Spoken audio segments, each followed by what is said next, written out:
이 시간에는 건강지킴이 우리 할아버지에 대한 강의를 할 거예요. 자, 어떤 아이가 5층에서 떨어졌어요. 그래서 죽었어요. 그런데, 자, 사망 원인이 뭔가 했더니, 첫 번째, 두개골 파열에 의한 과다출혈이라는 거예요. 자, 두 번째, 왜 떨어졌냐? 이걸 물어봐요. 자, 사망 원인이 뭐예요? 두개골 파열에 의한 과다출혈도 원인이겠지만 진짜 중요한 원인은 왜 떨어졌냐 할 거 아니에요? 그래서 이제 이걸 심리적 해부라고 해요. 자, 왜 떨어졌는지를 봤어요. 아이가 왜 학교 갔는데 왜 애가 떨어졌나? 뛰어내렸나? 그랬더니 첫 번째, 어떤 아이가 얘를 왕따 시켜요. 어떤 아이들은 얘를 심부름 시켜요. 어떤 아이들은 머리를 한 번씩 주워 박아요. 어떤 애들은 숙제를 막 시켜요. 이렇게 갔더니 학교에서 얘를 이렇게 왕따도 시키고 막 이렇게 괴롭혔어요. 그랬더니 이걸 갖고 엄마한테 얘기했더니 엄마가 야, 그 심부름 좀 시킨다고 너 학교를 막 안 가고 싶어? 하고 혼냈어. 그럼 이 아이는 어떻게 할 수가 없잖아요.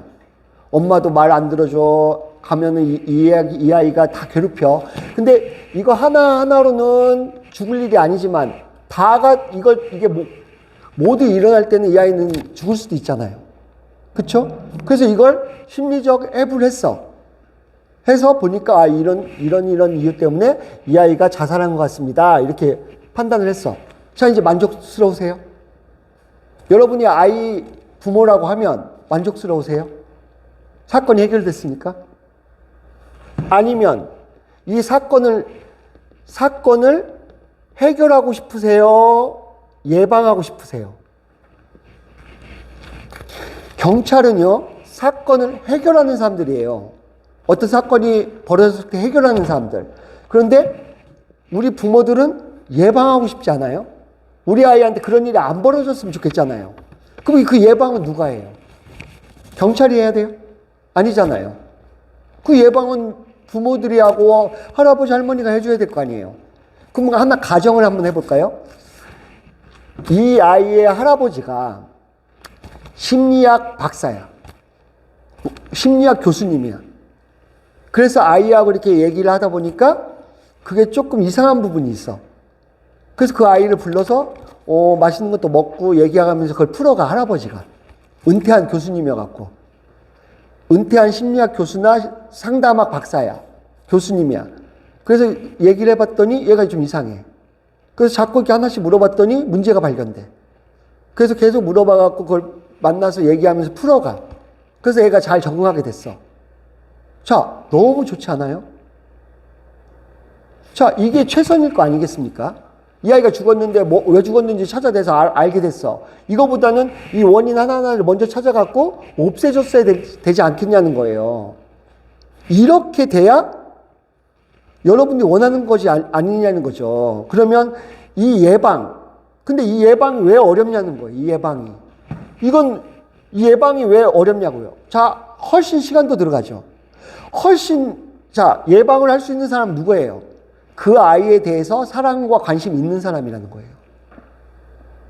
경찰이 사건 해결할 수 있지만 이 아이들 사랑과 관심으로 이렇게 보살필 수는 없잖아요. 그 아이를 사랑하고 관심을 가질 수 있는 사람이 누구냐는 거예요. 제 얘기는. 그게 그 할아버지와 부모라는 거예요. 그러면 부모는 애들 키우기 바쁘니까 시간이 없다 쳐. 그럼 할아버지들은 시간 있잖아요. 할아버지 할머니는. 그런데 문제가 뭐가 있겠어요? 그 할아버지 할머니가 전문가가 아니라는 거예요. 아까 그 할아버지가 상담학 전문가였으면 그 아이 이 문제를 해결했을 건데 관심 있고 사랑하는데 자 보세요. 사랑이 좋은 것 같아도요. 무지하고 잘못된 사랑은 독이에요. 옛날에 막 괴질 돌고 막 뭐 할 때 할머니가 막 애가 아프니까 막 굿해요. 막 부적 붙여요. 이상한 민간요법 해갖고 막 애를 다 죽여요. 그런 일 많이 보셨죠? 막 기도하고 막 애를 때리고 막 계속 죽이고 막 이런 일도 많았단 말이에요. 잘못된 사랑은요, 독이라고요. 그냥 내가 사랑한다고요. 막 그걸로 해결할 수 있는 게 아니에요. 그게 무지가 굉장히 무서운 겁니다. 그래서 그걸 알으라는 거예요. 알고 전문적인 지식을 갖고 있는 살아가는 사람이 있어야 된다는 거예요. 그게 누굴 거냐는 거죠. 그래서 제가 얘기하는 거예요. 자, 그럼 우리 할아버지, 할머니가 어떻게 건강을 지킬 수 있지? 자, 첫 번째. 그 원인들 설명해 드릴게요. 첫 번째. 현대 질병은요, 수술하고 막 약을 먹고 해야 될 질병이 아니라 생활 습관병이에요. 현대 질환들은 80% 정도가. 그거의 합병증들이에요. 그럼 무슨 얘기냐, 이 얘기가. 자, 생활 습관을 개선하고 좋게 해주면 애는 튼튼해진다는 거예요. 무슨 얘기냐면, 뼈가 용출돼요. 뼈가 녹아가지고 막 이렇게 절거나, 막 팔을 못 쓰거나 이렇게 돼요. 그럼 병원 갔더니 노화래. 그래갖고 이건 못 고친대. 그랬는데, 잘 보세요. 생활 습관병. 몸이 산성화되면서 부갑산선 호르몬에서 파골세포 뼈를 용출시켜서 알칼린 뼈를 용출시켜서 갖다 써. 그래서 뼈가 용출되는 거야. 이렇게 되면, 자, 그 생활 습관 때문에, 산성화된 생활 습관 때문에 뼈가 용출되는 거잖아요. 그럼 잘 이해하셔. 자, 그럼 그 생활을 개선해 주면 되잖아요. 콜라를 너무 먹는 것 같다. 음식을 개선하고, 알칼리 식생활 좀 해주고, 이렇게 바꿔주는 것들이 스테로이드를 놔주는 것보다 훨씬 효과적이라고요. 그 아이한테는. 그렇잖아요? 그러니까 그 생활 습관병, 그 잘못된 생활을 고쳐주는 거, 그걸 누가 할 수 있냐고요. 의사들 집집마다 돌아다니면서 생활 습관 다 바꿔주나요? 아까 경찰같이 사건을 해결하려고 하겠죠. 무슨 일이 벌어졌을 때. 두 번째는, 자, 증상만 완화시키느라고 원인에 집중하지 못하고 있다고요. 어떤 원인 때문에 증상이 자꾸 나오는데, 그게 그 사람이 나빠서 그러는 게 아니라, 누가 쫓아다녀가면서 원인을 다 찾아서 없애주냐고요. 그렇잖아요? 얘가 아토피로 긁고 있습니다. 계속 긁고 있는데 이게 왜 긁어요? 그랬더니 면역 반응. 아까 했던 떨어져서 머리가 깨져갖고 과다출혈에 죽었다는 것처럼 이거 긁는 거 면역이 반응해갖고 긁는 거예요. 면역 억제제 써주면 돼요. 근데 왜 면역이 왜 그럴까요? 그 원인 불명이에요. 이렇게 하는 그 원인.